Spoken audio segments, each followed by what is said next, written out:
Yeah, totally. And you've been like, Serato. yeah, exactly, the early Serato days, and Yeah. you've been able to like simultaneously exist in the creative sector, in the recovery sector, and your job, and still have a semblance of a normal family life, and that is really impressive. And that's something that a lot of people that are not only in recovery, but people that are thinking of traversing the waters and entering the world of recovery would find very inspirational. So I think all of us would love to hear your story, what it was like, what happened, and what it's like now. So bring us back to the beginning, bro. Yeah, I mean, I'll keep it as general, and if anybody got questions or you want to pop in, that's cool too. And it's funny too because this ain't an AA meeting, but that's I can't help but share in that similar format. I'm the youngest of three. You mentioned my brother Robert. I got an older brother Jay. Came from a seemingly normal family, brought up with fundamental ideas of right and wrong, and I think I don't know. There's this expression they say, genetics loads the gun, but environment pulls the trigger. And family history of alcoholism and addiction, and following the footsteps of my siblings. I got introduced to drugs and alcohol at a young age. And I don't say that to place blame or externalize or say it's Jay's fault or Robert's fault. It just is what it is. I can tell you that like I wasn't comfortable. I think my resting state is restless, irritable, and discontent. I was prey to misery and depression, terror, bewilderment, frustration, despair, all that shit was going on. And then 12 years old, I found alcohol, and all I can say is it was my first contact with a power greater than myself. It did for me what I could not do for myself, and immediately a sense of ease and comfort came over me. And I say that because it was like I found something I had been waiting for my entire life. And yeah, 12 is pretty young. Maybe it's not that young, but I pursued it. And I don't want to take all this time and go in a long, uh, drawn out pitch. But, the problem for me is like the way alcohol works on my brain and subsequently other substances is, So was it oh, alcohol that you first were experimenting with, or weed, or a yeah, I mean, combination thereof? I could tell you the order. It was alcohol, cigarettes, weed. Then you throw in some hallucinogens. You got to get spiritual. And like, I think that's kind of the normal progression. Like, I started drinking. I'll tell you though, like when I started drinking, the first time I got drunk, I blacked out. And I think that was like, looking back on it, that was like an ominous warning. Like most people that suffer consequences related to the use of alcohol, they learn from it. It's like, oh shit, I got drunk and hung over. I'm not going to do that again. For me, it was like I wake up the next day, no knowledge of what happened. My friends are calling me like, dude, you did some crazy shit. And I'm like, hell yeah, that was awesome. When can we do it again? Um, and like that, the sad part is that was like the highlight of my career. Like it didn't get much better. The substances changed, the routes of administration changed, but I chased that feeling. And I think it's a commonly occurring phenomenon. Like I was never at peace with myself. I never felt comfortable in my own skin. And then I find out that there's this substance that can be ingested or consumed. And all of a sudden, I'm experiencing a sense of relief. Hmm. Like you hear about it, but it's just like, you take that drink and it's like, ah, and later on, it's like you take something else so you're not shitting your pants or whatever. But like, it was something I needed. There was something lacking in my life, and even with family knowledge of addiction and alcoholism, like my father was very open. Like, but what's funny is like, and I don't know if it was a function of my family, but like we would think these stories were awesome. Like my dad's uncle, he got so shit faced that he tripped and fell into a horse trough and drowned. And if you think about the logistics of it, a The horse trough's death? only, yeah, he died. Like a horse Dang. trough's like that wide. Like that's not easy to do. Nah. And then like we had this other cousin that, There's a joke oh, in there about leading a horse to water somewhere, but yeah, you lead a horse to water, then it gets drunk and dies. And then like we had this other uncle that like he got arrested for like a probably like a domestic violence or like a drunken public or something, and he got taken to the little town jail, and he was so shit faced that he hung himself. wow. But like what's funny is like you tell that to someone and they're like, damn, that's hectic. But we would like laugh about it, like, oh my God, like that's so crazy. Like, yeah, like what a badass. And and that ain't it's not on my father, you know. He was open. He said, you know, like my mom's an alcoholic, all my cousins are an alcoholic, like this That's shit that is good real. Irish genetics, right? Dude, absolutely. Irish and Catholic. I'm like two times fucked over. But like we had awareness of alcoholism and what it meant, but I don't know. It's like it was never explained in a manner like, you know, there's this phenomenon of craving that develops, and when you drink or when you consume something, this autopilot kicks in and you're going to keep going until something stops you. You know, we didn't get that. And I think what happens to most people, and definitely for myself, is like I pursued drugs and alcohol until at some point when I long crossed over the line, it was like the power of choice was gone. And it gets even more twisted, you know, like I didn't have a close relationship with my brother, and when I started getting high, that's how we bonded. You know, he's like, "Oh, you smoke weed now? Cool, you can kick it." And Like, you're like an early teenager at this point, or yeah, probably like, I mean, I had started getting high without him, but like we probably connected on that like 14, 15 years old. mhm. And then it just became this thing that we shared and like how we bonded. And then, you know, I don't ask too many questions why, but I can tell you like, you know, like things got worse. Like the first time I ever smoked crack cocaine, my brother, we were sitting out front of my parents' house, and Robert goes, "Hey, you want to smoke some chabu?"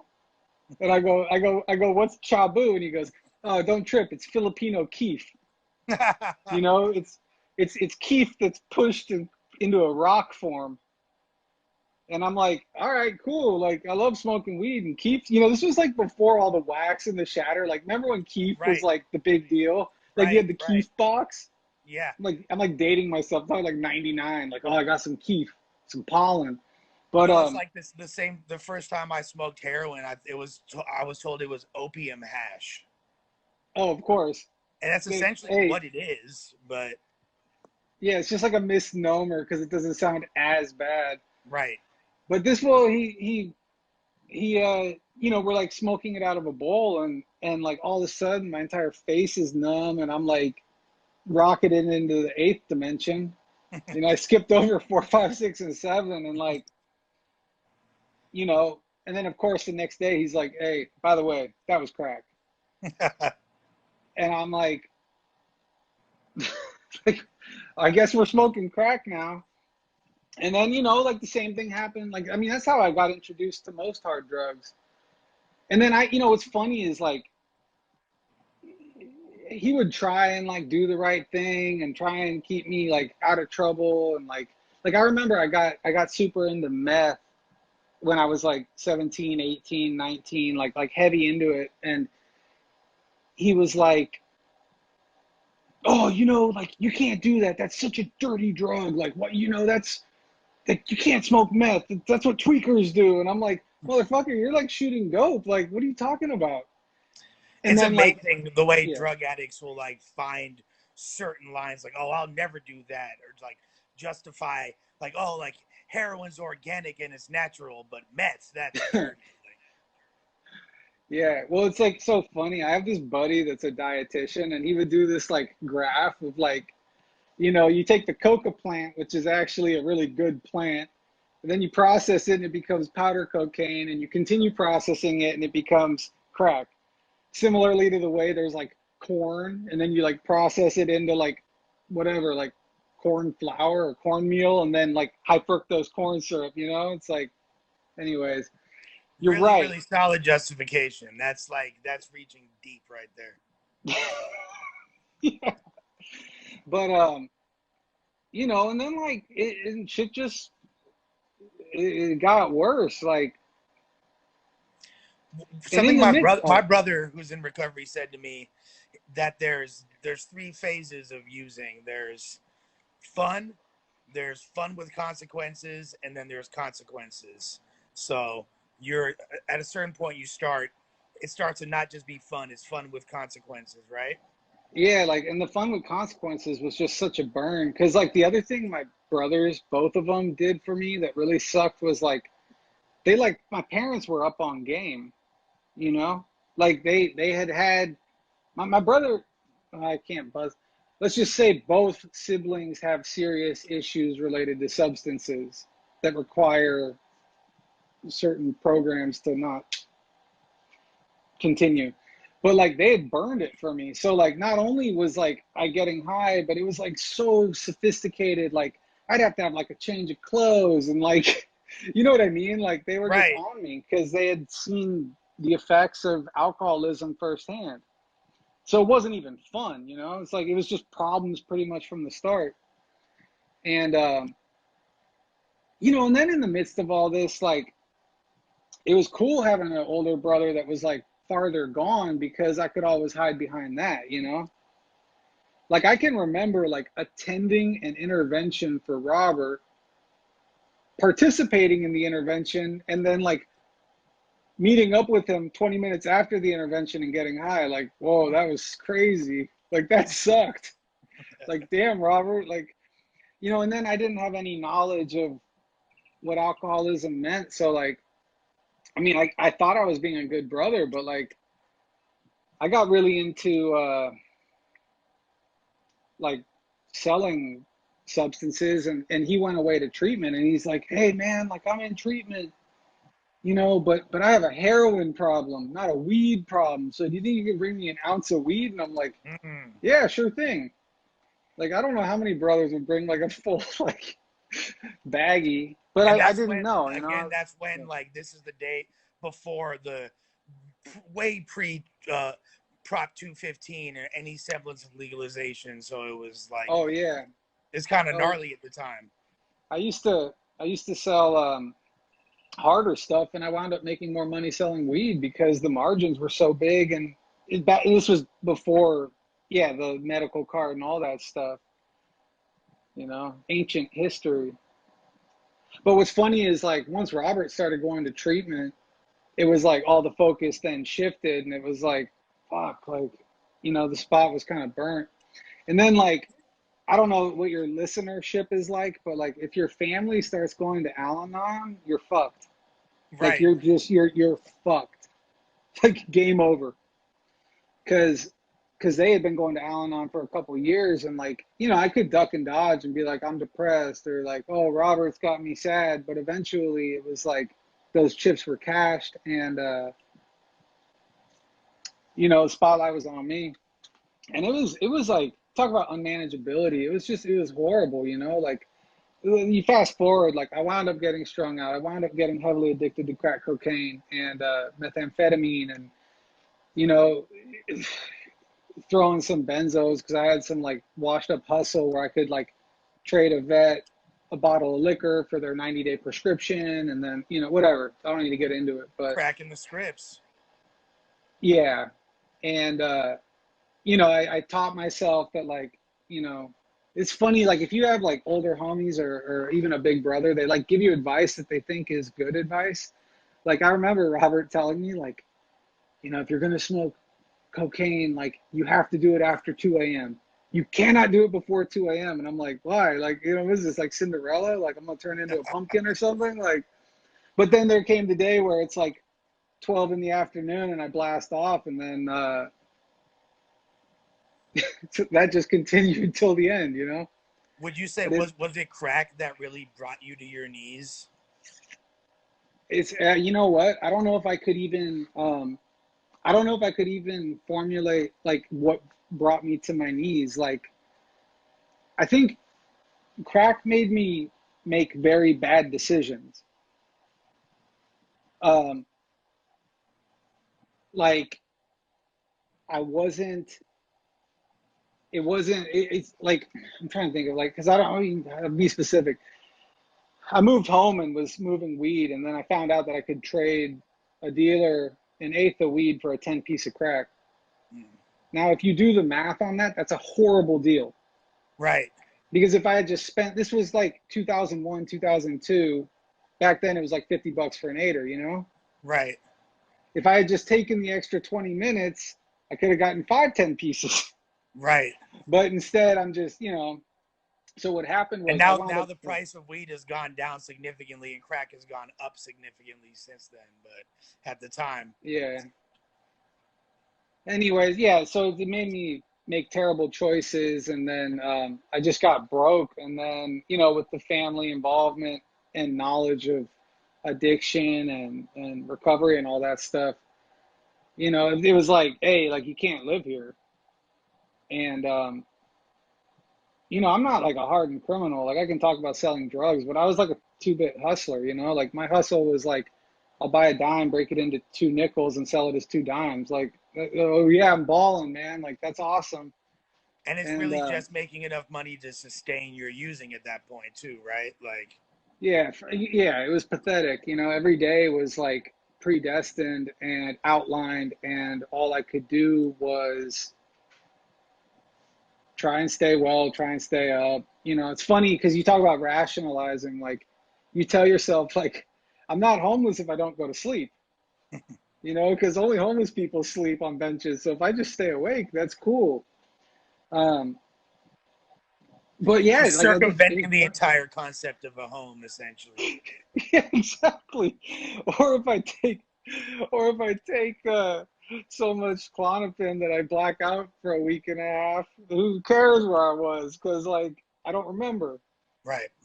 But like I saw, or if I'm couch surfing, like I may not have a home, but I'm sleeping with like whoever. Like I got a couch to crash on, or a floor, or a car. Like that's not homeless. But what ended up happening was I wound up. I was like living in this. This is crazy. I'm not going to go on a tangent, but I wound up living with this dude off of Pico and Alvarado. He had like a converted tool shed, and I was like crashing there, and we were just getting loaded, and my mom, like my dad was with his sister who was dying, and my mom was like staged some rinky dink intervention, and I went back to the spot, and I was talking to this dude, and at the time he was probably like in his 50s, and I'm like, oh, you believe this shit? Like my family wants me to go to treatment, my family wants me to get help, like ha ha ha. And the dude like looked at me and was like, you need help. Like you need help. Right. And they talk about lower companions, and this dude was the lowest of the low, and he's telling me I need help, and for whatever reason I was able to hear it. And I mean that's a very jumbled way of saying how I got into the rooms, and it wasn't a direct line because I wound up getting like super loaded. I blacked out and then woke up in a hospital, county hospital in Minnesota, with no recollection of how I'd gotten there. Now, and just to keep this Oh, in perspective for people, sure, sure. you grew up in a financially stable two-parent household, had Yeah, a good education, were a for good. sure. This disease does not discriminate based on age, race, gender, socioeconomic background whatsoever. You know what I mean? Like you, for all intents and purposes, were destined to for a very successful life, and the disease did not care about any of that, had no regard. Yeah, it doesn't discriminate, It's like addiction's the most democratic thing out there. And I don't know, like it's funny, like, because I know people that had lives that were far harder than mine that are totally okay and have persevered and are really successful. And I know people that had lives that were way better than mine that are complete fuck ups. Um, and that's the thing, like, people get so hung up on like why? Like, why am I an addict? And asking the question why is such a waste of time because it implies a lack of faith. It's like, I don't need to know why. I need to know what. Like, what am I going to do to change my lot in life? Because I'll tell you, like bad stuff happened to me early on. You know, it doesn't matter. Like, use your imagination. Like, it doesn't. That's not why I'm an alcoholic. That's not why I have a compulsion to use. Because that same compulsion manifests itself in every area of my life. I can't even. I mean, it's pathetic. I can't even play video games. I remember, like 10 years ago, like my lady like found me in the bathroom playing Tetris at 4 in the morning on my phone. She like Right. looks at me like, "You're pathetic." So So like, yeah. you